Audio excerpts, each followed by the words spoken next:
instruments.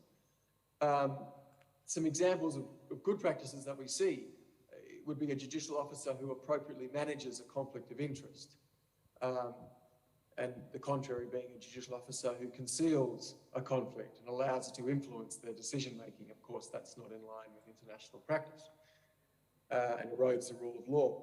The specialised fraud court in Papua New Guinea is another good example. I mean, that's a recognition that cases of corruption, the investigation, prosecution, and judicial treatment of cases of corruption are often complex and require specialised knowledge and understanding of the way things work, relevant to fraud and corruption.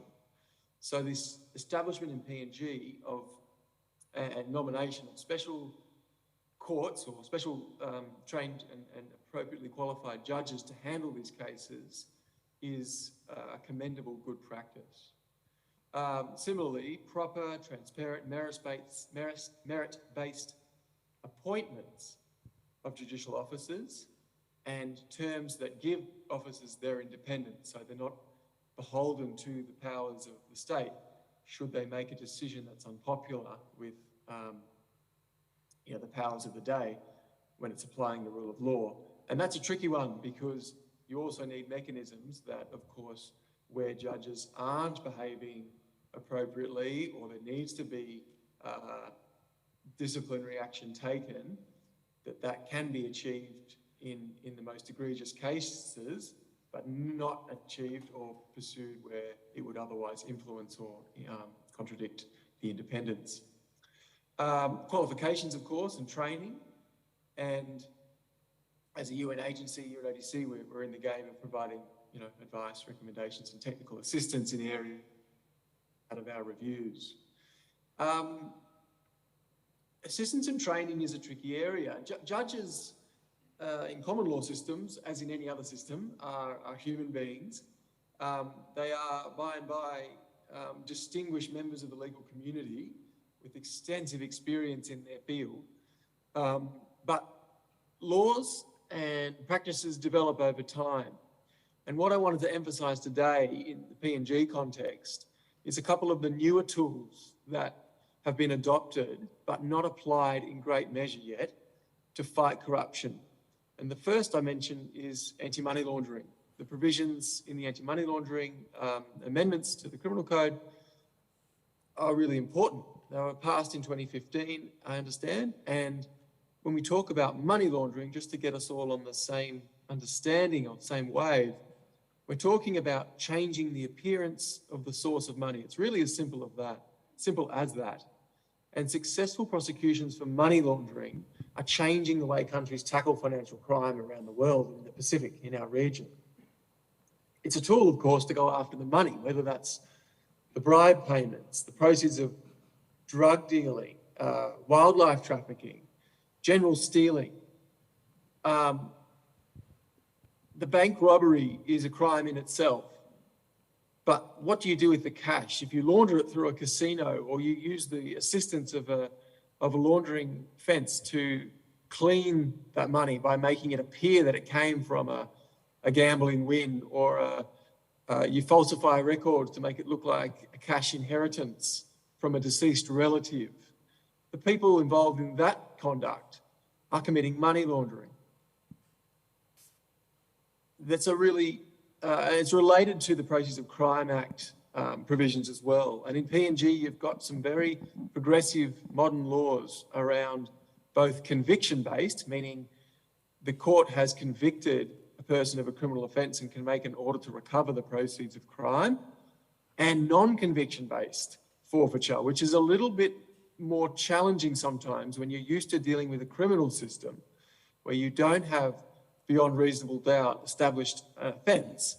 You can still, applying a civil test, impose an unexplained wealth order, for example. The courts have the power to do that on application by the public prosecutor or the ICAC when fully established. And these tools are the ones that take away the benefit that derives from corruption or other misconduct of a criminal nature that has a financial aspect to it. So I just want to put those issues on the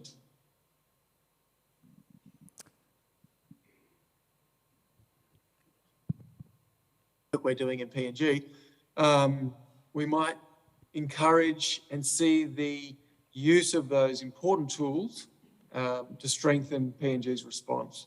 So thank you. That's my response to that question. Thanks, Graeme. I'll come back to you on that. I'd like the seminar to acknowledge Mr. Emmanuel Thomas. Thanks for coming at a short notice to join the panel today, and welcome. So just quickly, Mr. Thomas is a senior state prosecutor, over 10 years experience in the prosecution area. He's also worked across a range of criminal offense areas, homicide, sexual, fraud and corruption offenses, among others. He heads the Proceeds of Crime Unit based in Waigani and assists on a number of high-profile matters that you probably read about in the press. And I thank you, Graeme, for your explanation there. You've described a system where there's, on the one hand, important separation of powers, and on the other hand, an important link between different agencies across those, the law and justice sector, and into civil society. And so, one hand, separation of powers, on the other hand, the need for partnership and cooperation on some common problems. So I might ask Mr. Kariko about that notion and how you're dealing with partnerships and collaboration to tackle some of these challenges.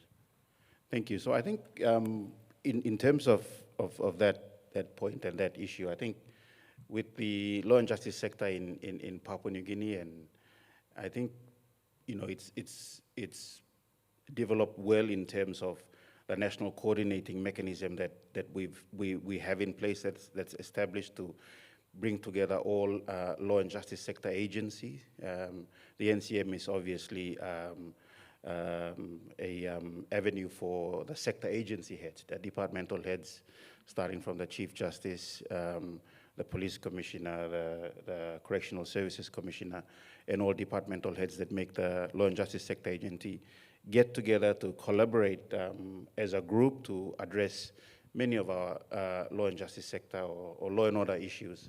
And I think in terms of going back to the point about the independence of the judiciary and it being the third arm of government, I guess the judiciary is put in a place where it's by defect or by default is a lead agency in that respect, because it's an independent arm of government. But the issue, I think, arises when obviously you have the judiciary leading in terms of many initiatives, but then when it comes to the rest of the sector agencies, they form part of the other arm of government, which is the executive arm of government. And because they're public agencies, for want of a better word or better term to describe them, their challenges and issues with funding and resourcing and capacity, that really, I guess, hampers how effective the sector can be overall. And more importantly, when the judiciary is sitting to hear cases, go for judges getting ready for having a court circuit, for instance, in MAPRIC, and my colleague from the public prosecutor or the public solicitor, lawyers are not ready and being able to be there because they don't have funds to get their lawyers over when the judge and the court is already there. So that, to me, is, I guess, one of the biggest challenges that the law and justice sector face, but more importantly so that, yes, the judiciary is an independent arm of government, but it has to be able to, at some point in time, the executive government or those stakeholders need to be able to appreciate that we are one sector trying to move together to address a common issue. And if the sector or the other agencies within the sector are not resourced and capacitated, then the work of hearing of court cases and in the long run and the overall objective of making sure that justice delivered, that gets hampered I guess, in the long run. So those, I mean, those are practical issues that we face, and I think for the judiciary being the leader in that respect, in the sector, a lot of the initiatives that we try to get going and we want to be able to push forward, for want of a better word, is hampered because of, I guess, that support that needs to go to equally, in my view, or equitably to the other law and justice sector agencies is a concern. Thank you. We're starting to get some questions from online in the room. Also, feel free to pass on your questions to Anasha.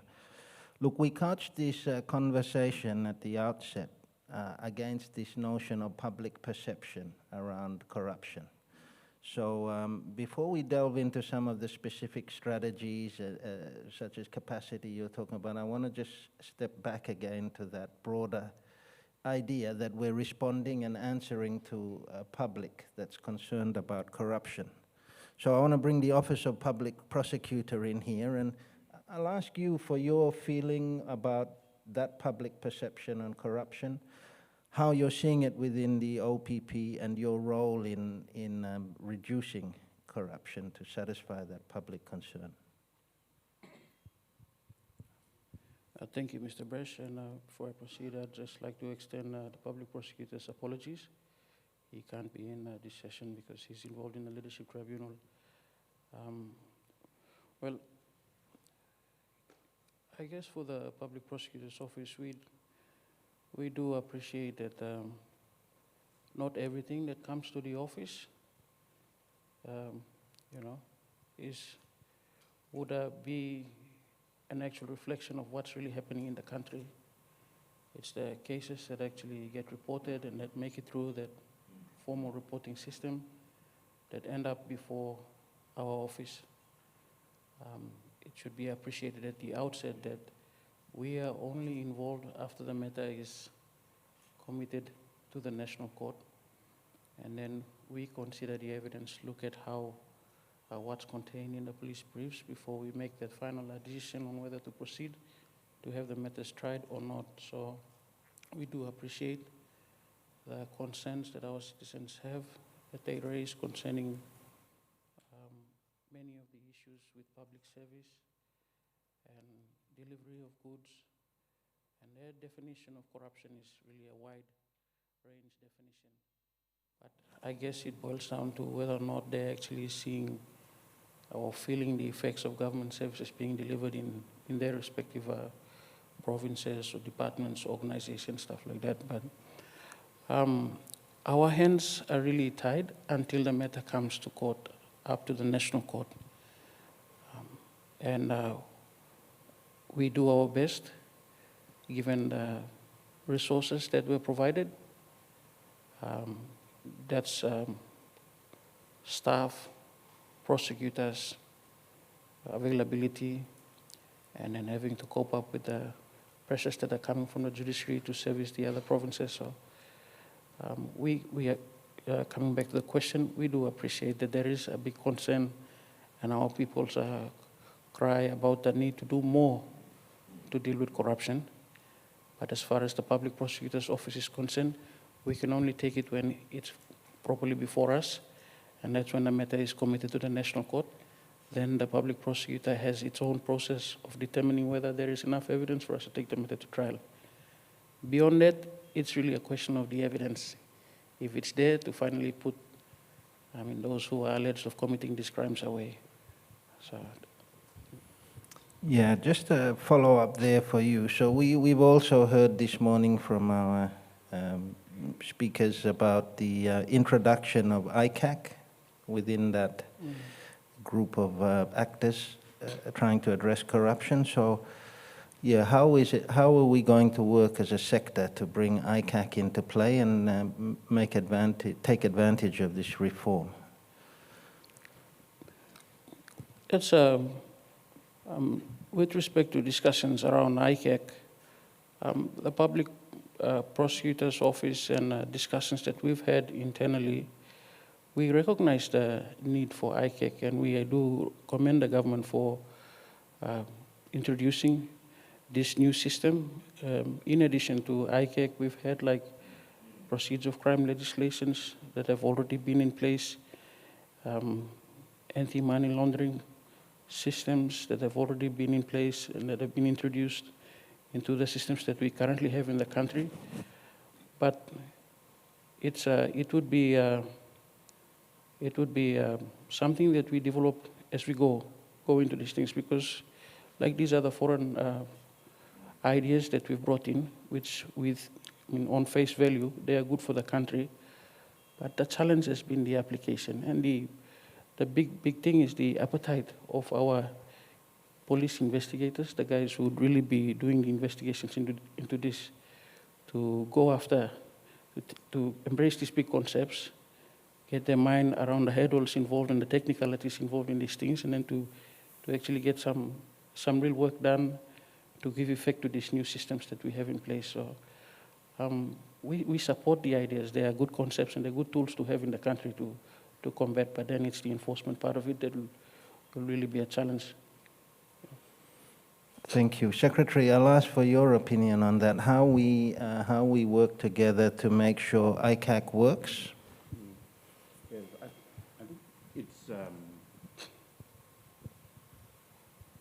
so for us, I think personally, the development in establishing an ICAC, I think is timely. As we talk about the issues around anti-corruption and integrity of systems and processes, I think having in place or establishing the ICAC really adds value to, I guess, the tools or agencies that we want to put in place so that we can now address holistically the issue of corruption and those other issues that flow from that. So with the establishment of ICAC, I think it'll go a long way in making sure that that body works closely with the existing agencies that we have in the law and justice sector agencies, and obviously across the whole of government and including the private sector that will be able to really address those issues going forward and the challenges that our country continues to face.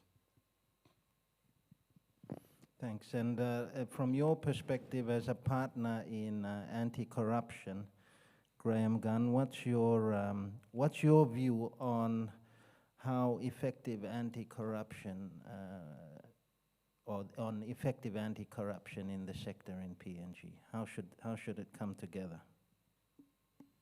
That's a big and very, very good question. Thank you. I just want to comment really quickly. Mr. Kariko's comments about collaboration, funding, resources, and capacity, looking at the criminal justice sector as a whole, is the starting point. I entirely agree with him. The independence issue around the judiciary applies in the making of decisions and use of judicial power, but of course the building of the system must happen together to address our common issues. Let me just pause really quickly and comment about my background really briefly, because I might sound to you like an Australian, and I am an Australian. I thought of myself as Australian until I came to Papua New Guinea. And when you ask a Papua New Guinean where they're from, more often than not, they tell you where their father is from. So if you ask me where I'm from in Papua New Guinea, I can say Zimbabwe. So if you're not that in favour of Australians, you can think of me as Zimbabwean. And if you are favourable towards Australians, then you can take your pick. Look, I've worked as a lawyer in private practice. I've worked for the Australian Federal Police as a lawyer, and I've also worked a lot in policy development, legislative and regulatory reform in the Attorney General's Department in Australia. And I've worked for some international organisations prior to the UN as well. I just wanted to mention those credentials to sort of try and establish myself as someone who's really serious about fighting corruption and very eager to bring my best to this project. In terms of the collaboration we're working on, I'm working on, is part of a major commitment by the UN, the European Union and the government in PNG to tackle corruption. The EU has donated €5.4 million in this project, as part of the EU PNG Partnership for Good Governance, and UNODC, UNDP are working together to implement it. And the design of the project is very much in answer to your question. It's about collaboration with national partners through technical assistance.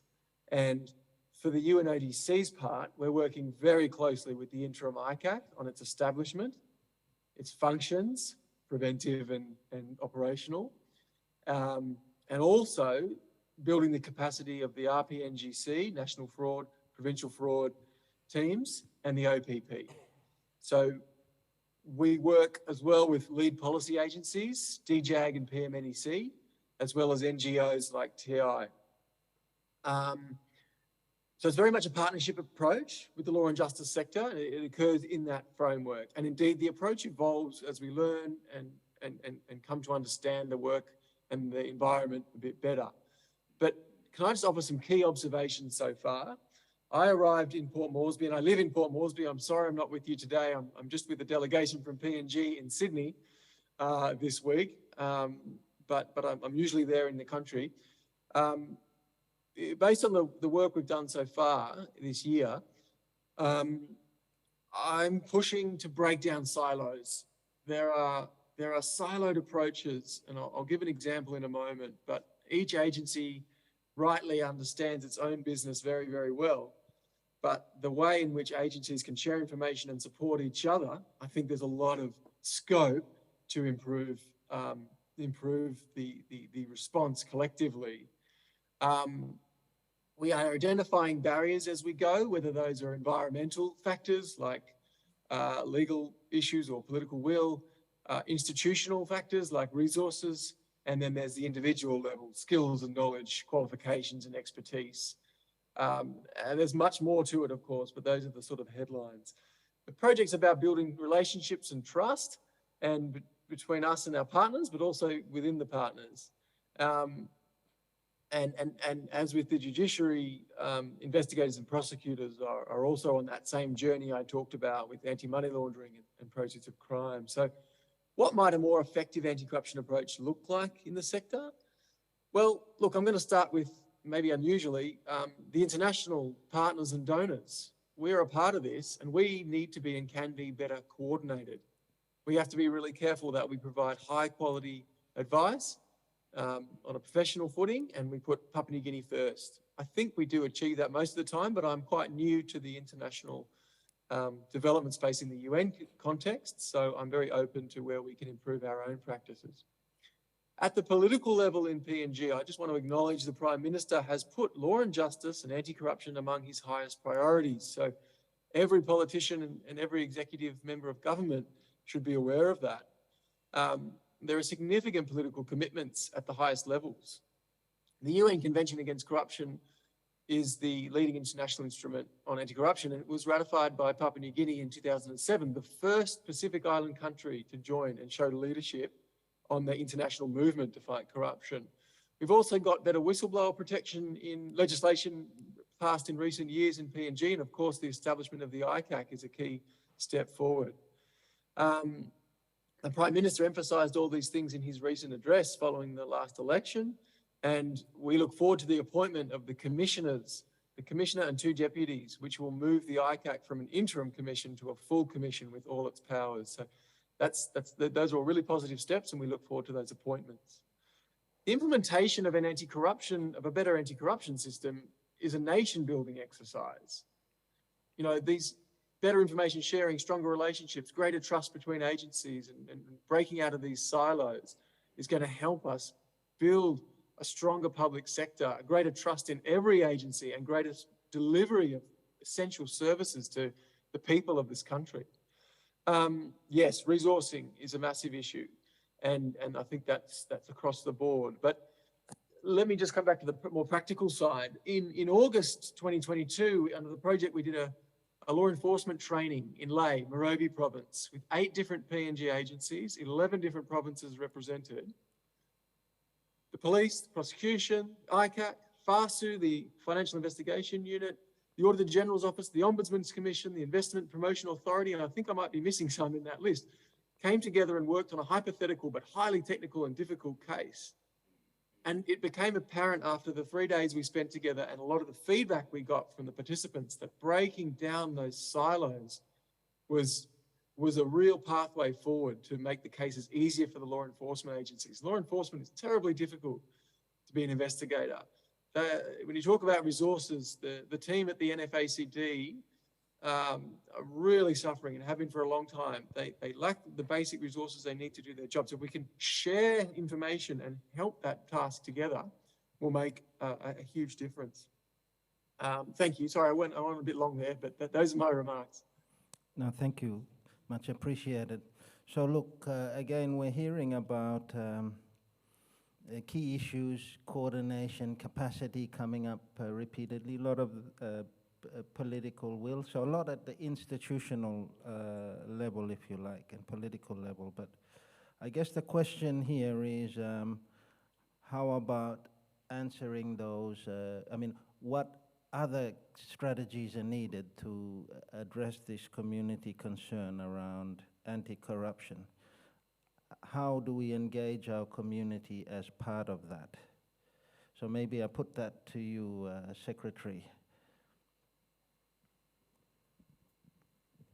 Thanks, Martin. I think in terms of the question itself and having, I guess, the strategies and obviously following on from what Graeme has said, in terms of that agency level and what strategy we'll put in place, I think from there then we can be able to see how that impacts a community as a whole. So I think it's important that some of the issues like rechanneling of efforts put into corruption, into competitiveness within agencies, and if agencies can be able to effectively compete, then we can be able to bring the best out of each of those agencies in terms of what their roles and responsibilities are in terms of fighting corruption. And in that way, I guess we'll be more effective and the community will be happy in the long run, rewarding trustworthiness and honesty within agencies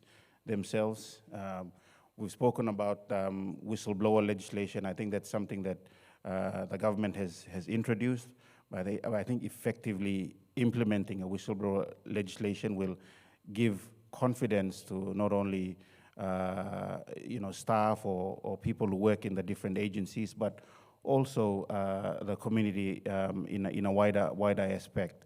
Some of the issues or concerns around showing amounts of money to be saved by stopping corruption practices, together with amounts of money to be gained by embracing anti-corruption initiatives and innovative practices. And with the Judiciary, we spoke about, and Acting Chief Justice spoke about our integrated electronic case management systems, the offender tracking system in the criminal justice process. So those are some of the initiatives that we've, as an agency or arm of government, have taken on board. And in going further, demonstrating how less corruption results in more funding per agency. And I think it goes back to our point about being hamstrung in terms of resources and capacities within our different agencies, and equipping, I guess, frontline agency workers. And this probably is an issue that I think the Commissioner of Police mentioned it earlier on this year or something, in terms of equipping frontline agency workers with body cams or dash cams, etc., and making those officers aware of their actions and those that are being recorded. So in that respect, I think you can probably give some level of confidence to the community that the agencies involved in fighting corruption and that are actually doing the job are held to some sort of regard in terms of how they conduct and carry out their jobs. And from a perspective of introducing cross-agency projects, I think, and I want to mention the Judiciary working in close consultation with the correctional services and other law and justice sector agencies, we've come up with what's known as a digital bail bracelet. So in that respect, like we grow new digital skills and demonstrate the benefits of, I guess, moving from a manual system or a paper system to being more digital in that respect. So, you know, if agencies can be able to push forward in those initiatives and be able to work collaboratively and closely, I think we can be able to then show or demonstrate to the community that they can be confident in the efforts that each of our agencies and the sector as a whole are doing in terms of addressing corruption and promoting integrity. Thank you, and shortly we're going to start taking some questions that have been coming in online, but I'll ask our Office of Public Prosecutor. You've heard some of the strategies outlined by the other speakers about what's important to build the system to address community concerns about corruption. Any strategies you think need to be prioritized within that? Thank you. Definitely our people need to have confidence. Our people need to have confidence in the systems that we have right now. There's a lack of confidence. They can file their complaint, but what happens to that complaint? When does it get, do they get answers to the complaint? So systems, they must have confidence in the system, the processes, and I'm happy that the Secretariat also touched on that, an important point, the tools for the police to do their work more efficiently. I think it's time for us to rely more on cameras. Body cams are a good way of actually having an actual record of what transpired. So to give that reassurance to our people, they need to have a system that works in order for them to have confidence. A system needs to be developed where once you step up at the front counter at the police station and you register your complaint, you should have in your mind how long it would take for that case to progress to an investigator, and then how long it might take for the investigation process to be complete. And you can hold those responsible accountable for ensuring that the system works. I think that's something that's really missing. We have stories going around that there's a murder case, but it's not being investigated. And after 5 years, no action has been done and the person has just lost his life for nothing. So people are asking whether our systems are effective. Do we have competent people who are properly trained to deal with, you know, grieving relatives, their issues, grieving complainants? We need to have proper systems in place, the tools, and the people who are skilled in order to respond to our community's concerns. This will give them confidence in the system. Thank you. Thank you. Graeme, any last advice from you on the key strategies that need to be prioritized around anti-corruption? No, I think I've tried to outline my thoughts in that respect. Let me just maybe conclude with a couple of thoughts. One is the important role of media and civil society, very much the case that the UNODC champions those players, and again, to give Transparency International and the PNG government a really strong rap.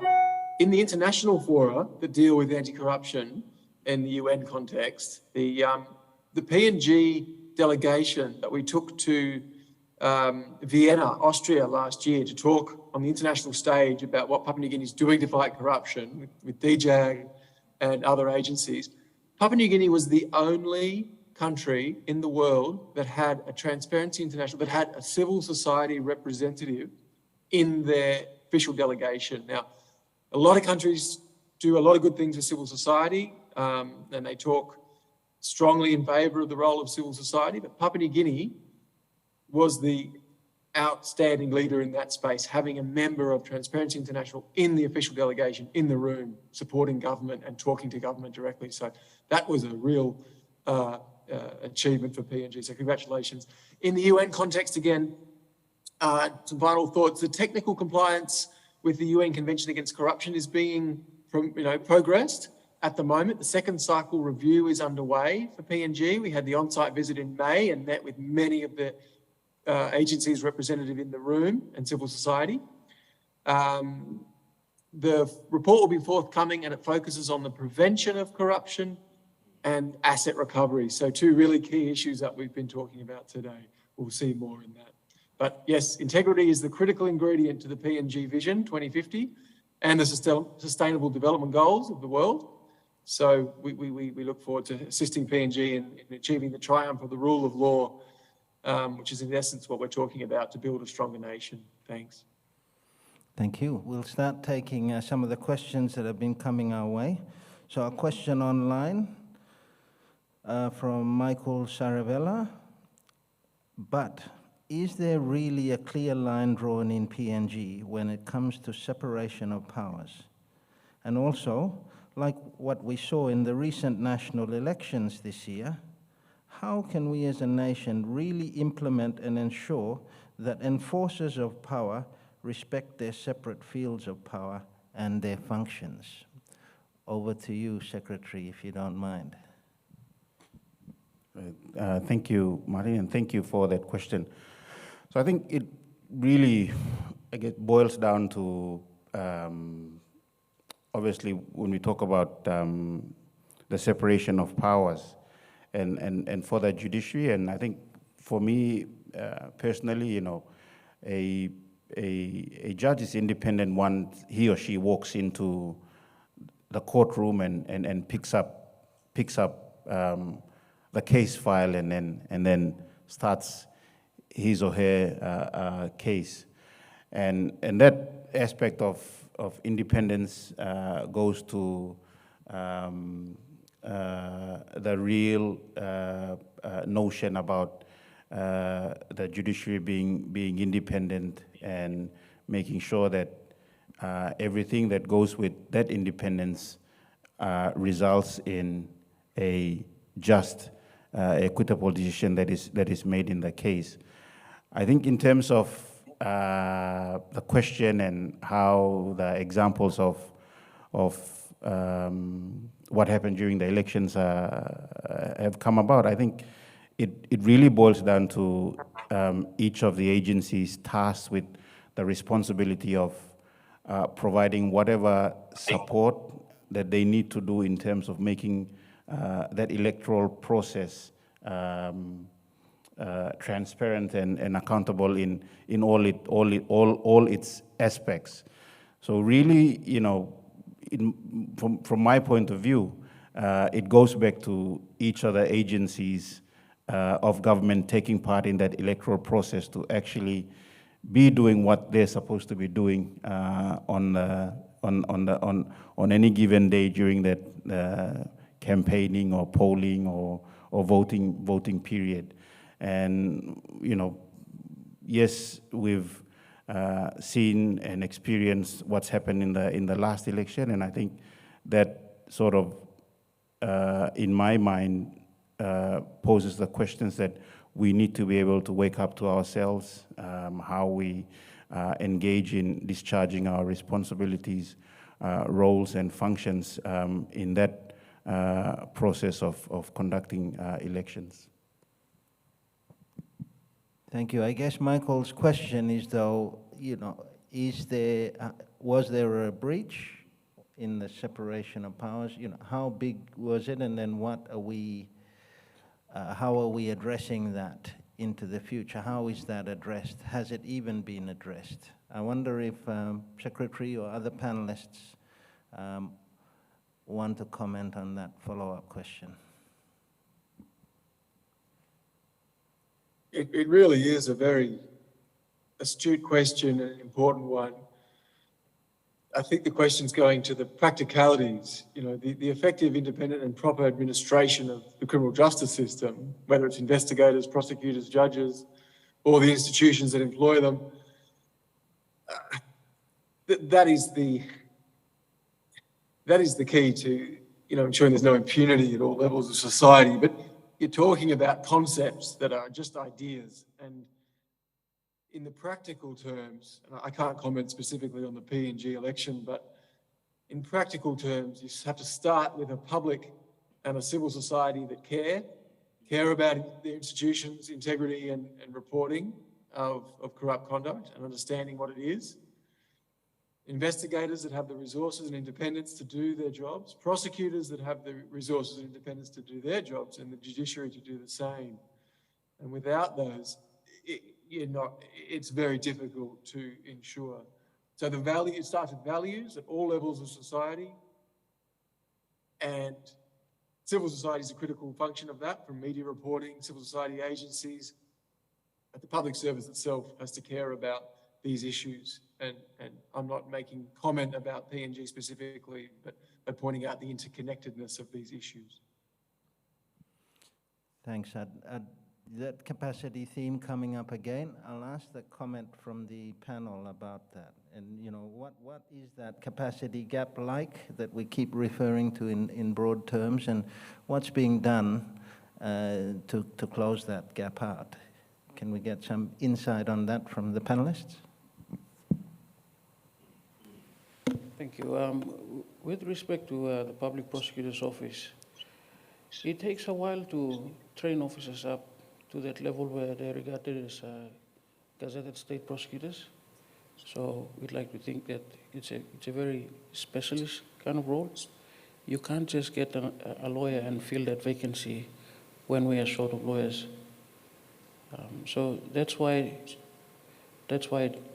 we have problems with providing gazetted state prosecutors to appear before the courts because of the number of actual gazetted state prosecutors that we have available. So that's one of the main issues that we have. And again, it boils down to the remuneration packages that are available to the lawyers to keep them with the organization, because if they're seeing better opportunities out there, they're likely to leave. And when they go, there's a gazetted state prosecutor who's just walked out the door.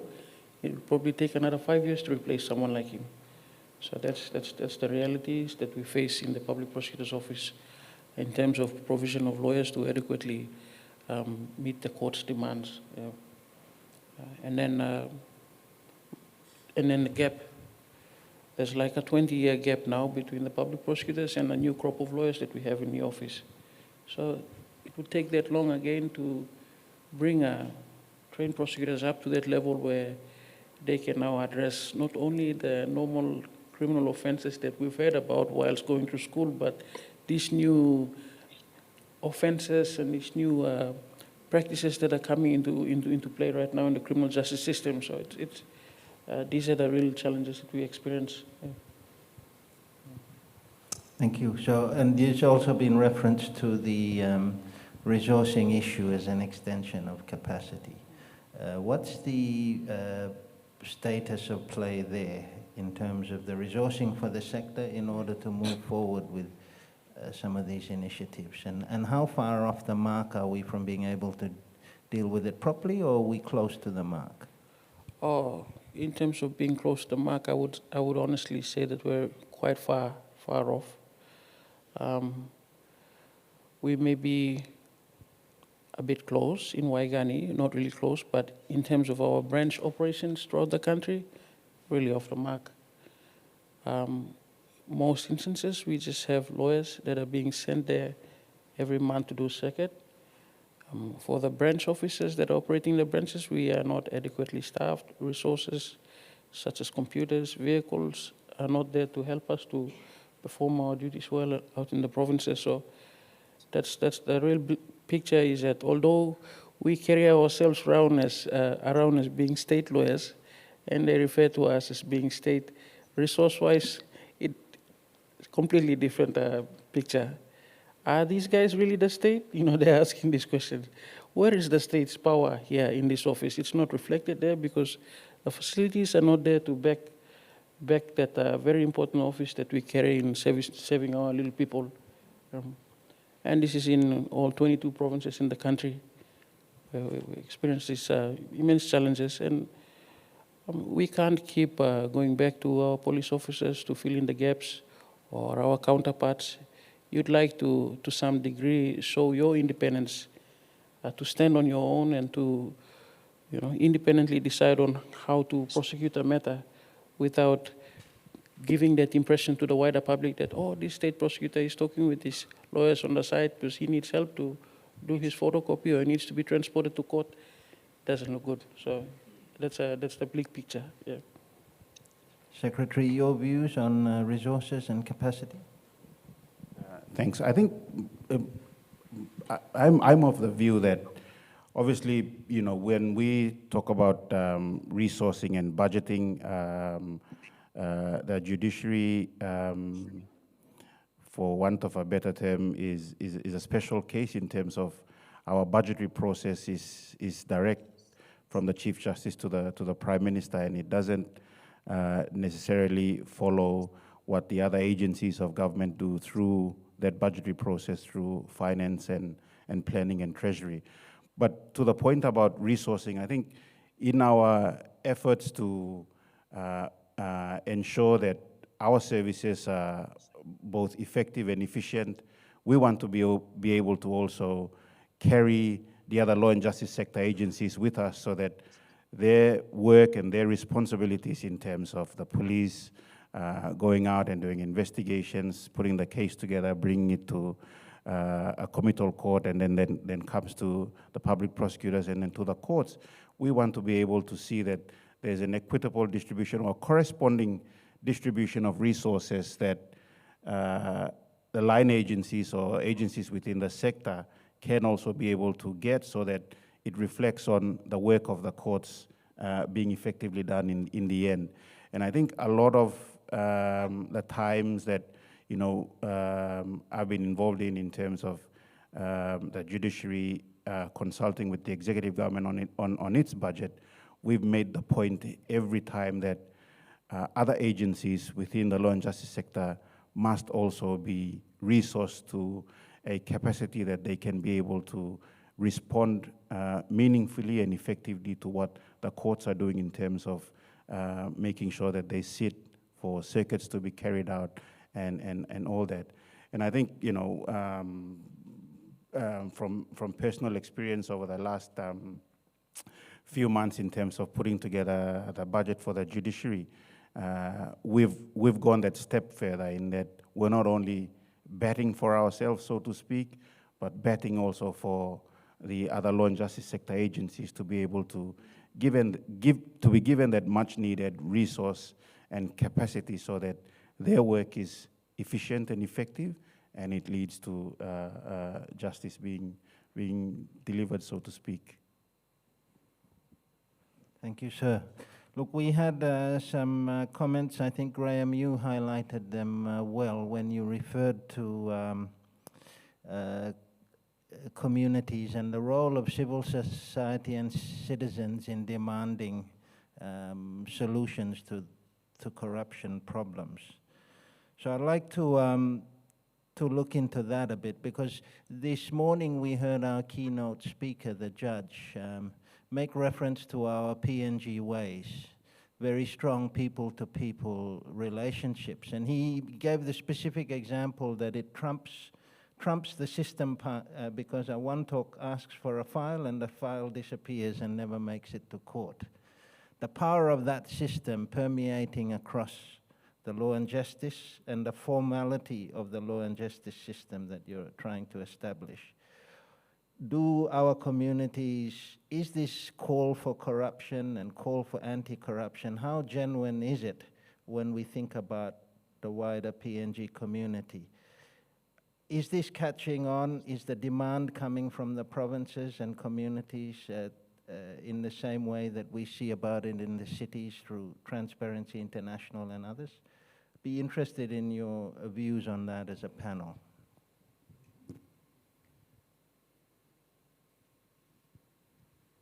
Well, thank you.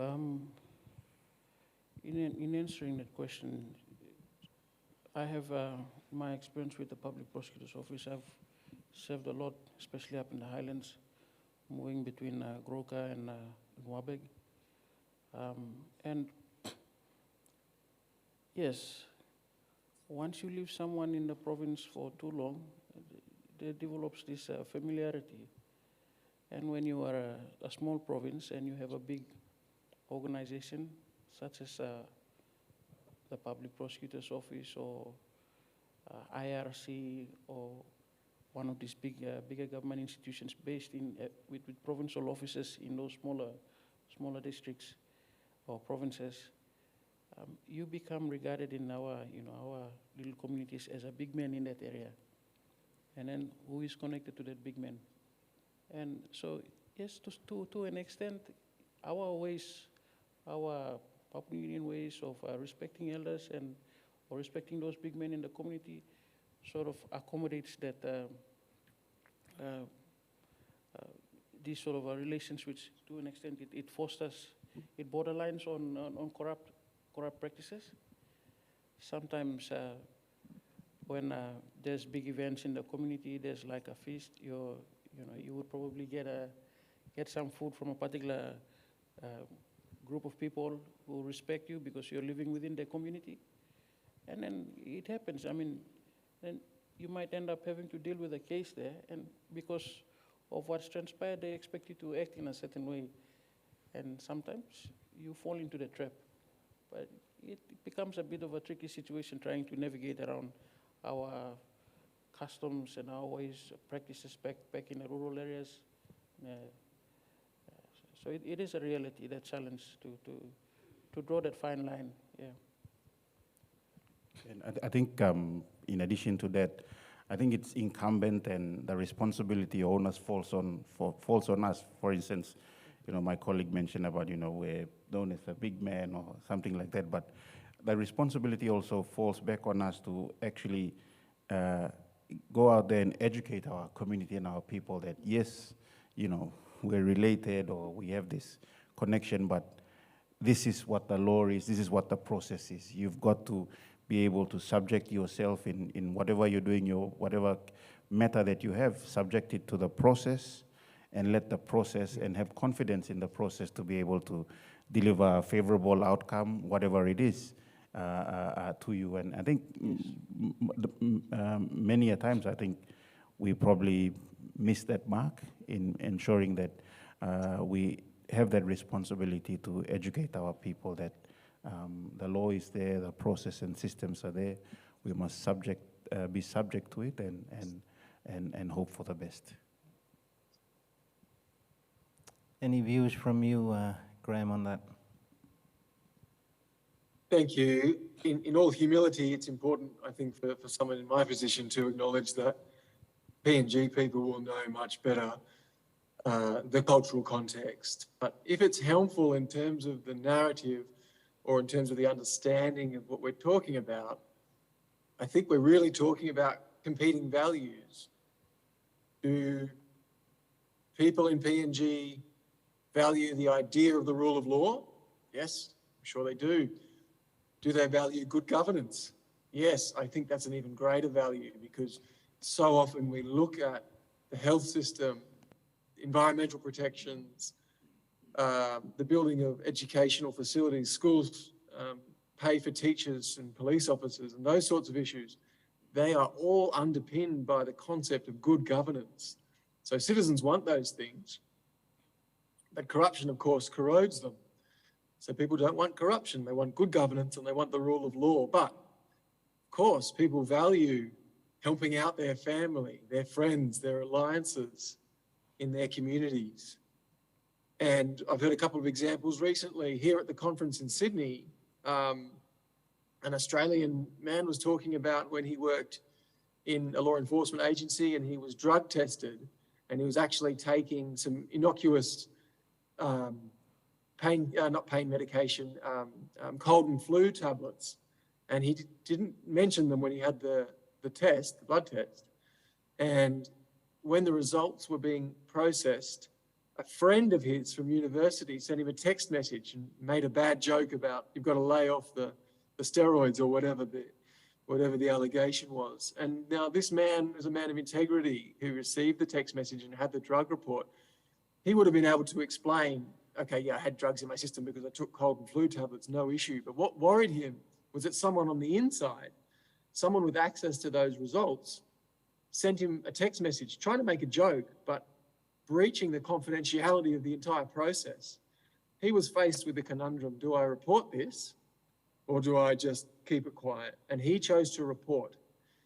He explained that he lost an entire friendship group over that because the man he reported lost his job, lost his reputation, and he was, you know, the man who was talking said he lost a friendship group and was outcast from that. But he stood by his principles and he did the right thing. So similarly, I've spoken to prosecutors in Papua New Guinea, actually, who've told me that they have had to be involved in cases involving their extended family. Now, you've got to manage conflicts of interest, but if you can do your job and declare those things and you're willing to go to those strengths, it shows the strength of character that's needed for putting those highest principles first, governance and the rule of law above other duties and obligations or the perception of them.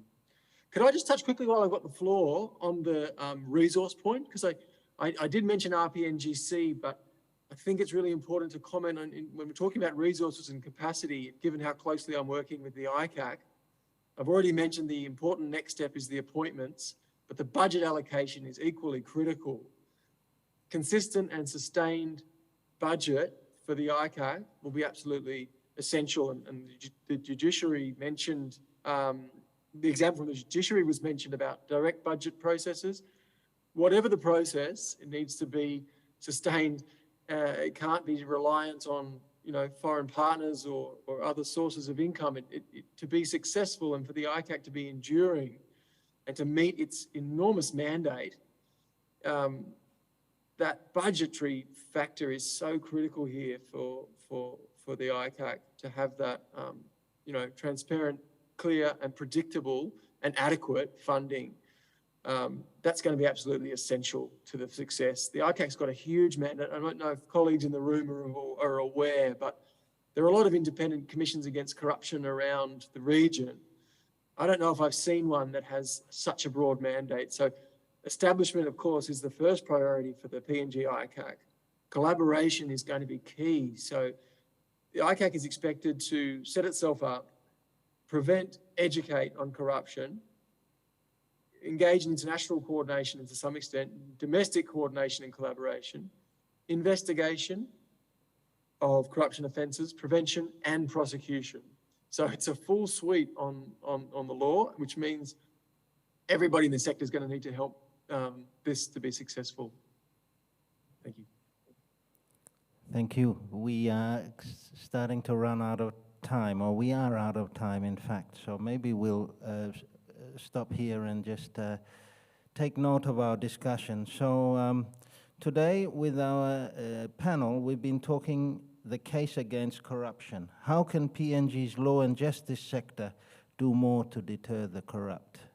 And the discussion is premised on the idea that we have citizens expecting better from their leadership, and certainly expecting that corruption will be addressed. So we've heard about that situation. We've heard many aspects about it. First of all, there's a system we have in place. It's a system that has a separation of powers principle behind it, but that requires on a partnership amongst agencies and communities alike to tackle the challenges that the sector faces, including corruption, and we heard about money laundering and other such problems that fall into that category. So what we've also heard, though, is it's a complex and ongoing problem, an enduring one, and that the scale we hear is quite large, and it's creating an insecurity in our people as a result. So we've also heard from our panelists about what are the key issues that we need to address in order to try and close that gap. And importantly, we've heard about the important role of partnerships in the sector, civil society engaging with government and private sector and others to tackle these long-standing problems. We've heard about capacity concerns, both in our planning for people to pick up the important roles that the sector needs to be effective, and the resourcing of those people and their programs to deliver on against this difficult challenge. And through it all, we're getting a clear message on some new strategies and some revitalized strategies from the sector. On the one hand, the long talked about ICAC proposition is moving forward. It's an important move that we've heard a little bit about today. We're also seeing from our keynote speaker and our secretary, embracing technology and I guess electronic and digital age. And some of that is to bypass the very challenging people-to-people story that we all know about in PNG that can sometimes trump the formal system. So that indeed is a complex problem. But through the partnership strategy, and it's clear through Graeme and EU and others are involved in that partnership, it's through that partnership strategy as a principal approach that the sector hopes to use these new innovations and the experienced and new players in the sector to sort these things out. So in other words, our discussion is also really the tip of the house tambaran on a really complex problem. And we thank our panelists not only for attending today's session, but for their ongoing work along with others in this room and online and out there on the front line. And they're relying on a lot of people who are tuning in here to this session to help work out those strategies and tactics to address corruption going forward. But please join me in thanking our panelists. And on behalf of everyone online, we also thank you, the panelists.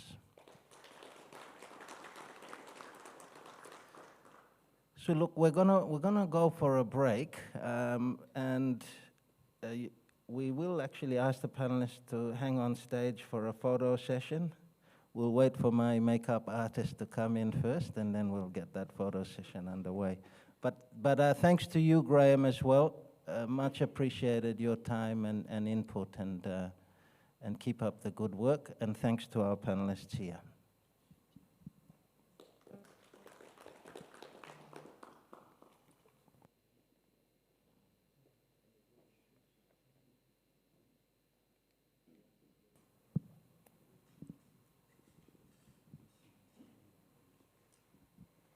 Thank you, Martin, and our panelists. I would now like to invite those of us that are here at APEC House to join us for lunch out at the foyer. Thank you.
So the monitor should be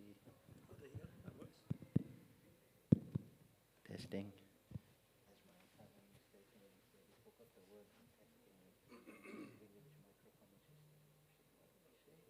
So I'm tapping. Mayday, mayday.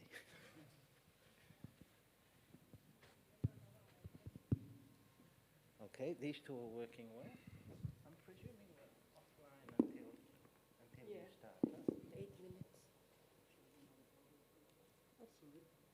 And will you introduce it all again? I can do that.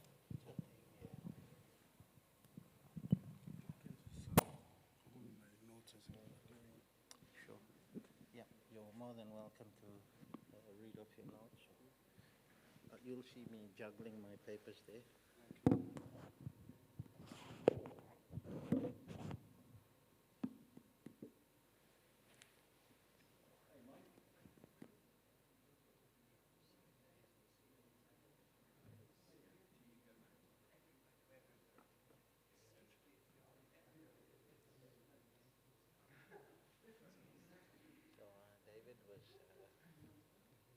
David was unable to join.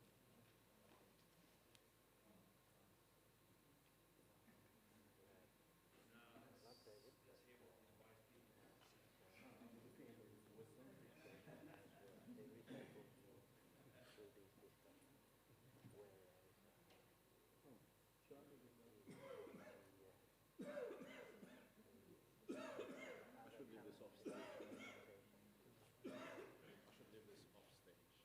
Yes, Bob. So yes, so my good luck to meet you. I thought I'd met David before.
Bro, you're here.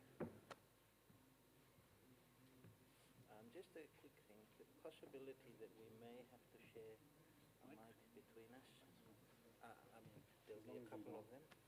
I think as long as it's cleaned before the next session and has been cleaned before ours, just in case. Pneumonia is going around and it's bad. Yeah. On that note, there should be a lot of sanitizer I around. just used the one. Good. So that's the problem with sharing a mic. It can be a bit of a COVID stick. Yeah, strangely, it's not common. Oh, this one works. COVID tests are coming out negative. Who knows, maybe.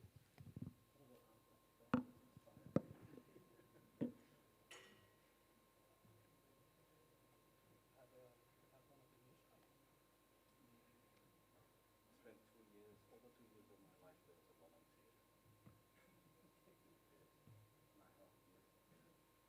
lockdown, open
Okay, good afternoon, everyone, and welcome to the second National Integrity Summit hosted by TIPNG with the support of the European Union.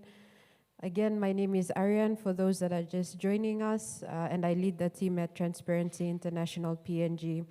For our participants that are joining us on Zoom, again, I welcome each and every one of you, and thank you for making the time to join us virtually for the next panel session. A reminder to everyone that if you are posting on social media about the summit, please tag our hashtag PNG Integrity. The next panel, private sector and public money. To what extent does corporate governance strengthen public sector integrity in PNG? This panel will be moderated by Mr. Martin Brash. For those that have just joined us, Martin Brash is a founding partner and chairman of the board for Tanorama, a leading PNG consulting firm. As a consultant, he has provided capacity building, policy development, and strategic advice to a range of governments and their agencies, development banks, major private sector companies, and civil society organizations, both in PNG and around the globe. As a stakeholder engagement expert, he is called on to chair complex and problematic agreement building processes concerning benefits, compensation, and development plans for some of PNG's major national interest projects in the extractives and renewable resources sectors. Mr. Martin Brash will be moderating the second panel today. Again, as mentioned, private sector and public money. To what extent does corporate governance strengthen public sector integrity in PNG? So it gives me great pleasure to now hand over the moderating to Mr. Martin Brash. Thank you so much, Ariane. And we'll get moving with our session. As we've heard, it's panel 2, and we're coming to you from APEC House in Port Moresby. We're joined online by a number of people from around PNG and globally as well, so welcome everyone back to our discussions. As Ariane mentioned, this topic is about private sector and public money. To what extent does corporate governance strengthen public sector integrity in PNG? So the panel will be considering whether good business practices can in turn promote integrity in state investments and in public-private partnership undertakings in PNG. A very rich topic, and we're lucky to be joined by a very experienced expert panel who can talk to this subject. We have an apology from Mrs. Nuni Kulu from the Business Council of PNG. She appears on the program but won't be with us today. So our gender lopsided panel is what we're left with. But I'm pleased to say that our panelists have the necessary experience and skills to paint a picture for us here. And again, we encourage people online to send questions through, and people in the audience here in Port Moresby to also signal and usher if they've got a question they'd like to share. A couple of other things. Once again, I also want to emphasize the online audience, and the hashtag for the event is hashtag bridge the integrity gap, hashtag PNG integrity. So look forward to you joining us online. Let's also acknowledge the funding support from the European Union to make sure this event can take place again this year, after their generous support last year. A couple of things in case you missed the announcement earlier. There are photographs being taken, both of the panel and the audience.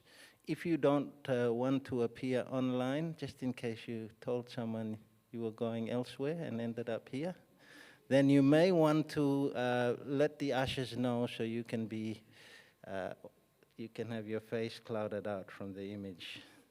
Just remember, they might recognize your body still too. So looking forward to the discussion, and most importantly, I should stop the bad jokes and introduce our panelists. And so I have with me, first of all, I need the right piece of paper. But I have with me, to my left, far left, I should say, Mr. Sydney Weingut. He's the Executive Manager, Strategy and Program with Kumul Consolidated Holdings Limited. Mr. Weingut was appointed to this Executive Manager role earlier this year, having previously been the lead for projects at KCHL. He's completed his Master of Business Administration and his Master of Strategic Foresight from Swinburne University of Technology, Melbourne, Australia. Please welcome Mr. Sydney Weingut.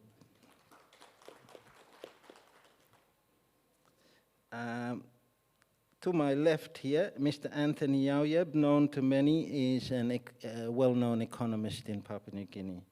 He holds a Master's in Economics from the Oxford University, and he's currently Board Chairman of Nash Fund, Deputy Board Chairman of Nash Fund, my apologies. In addition to his new role as Deputy Chairman, he's also Chairman of the Board Audit and Risk Committee at Nash Fund, and he'll be joining us as a panelist and speaking in a personal capacity on the subject of private sector and public money. In the middle of the other two panelists is Mr. Materua Tamarua, Executive Director for the American Chamber of Commerce, Coral Sea. Mr. Tamarua has recently been appointed Executive Director of the American Chamber of Commerce, prior to which he was CEO for over 5 years with the Australia Papua New Guinea Business Council of Papua New Guinea. Mr. Tamarua is also suitably qualified to discuss the topic of private sector and public money. Can I have a round of applause for our panelists? So look, I'll get started. I encourage people to get your questions in early as soon as they come to mind.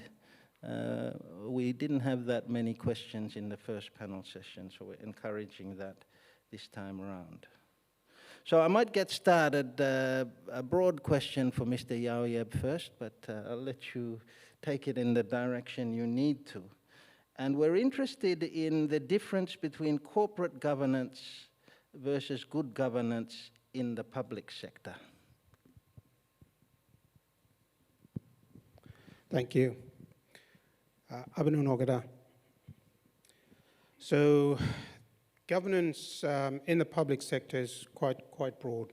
It consists of formal and informal rules, procedures, practices, and interactions within the state, between the state and non-state bodies and citizens. The actions the government takes is bound by the rule of law. It's codified and it's formalized and authorized within a formal framework of public law. We've adopted Westminster system, so accountability is very much through the ministers of state, through to Parliament. There are obvious differences between governance in the public sector and corporate governance. Corporate governance relates specifically to governance of a company, and it relates essentially to how powers and authorities are distributed within a company to ensure that the outcomes are achieved.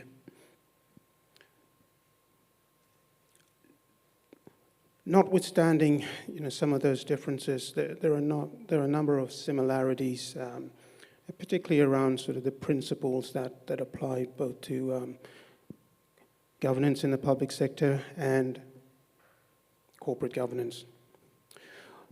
Within the sphere of public governance, there are a number of important principles relating to participation, transparency, consensus-oriented, responsive. It needs to be efficient, effective, and so forth. And most importantly, it needs to follow the rule of law.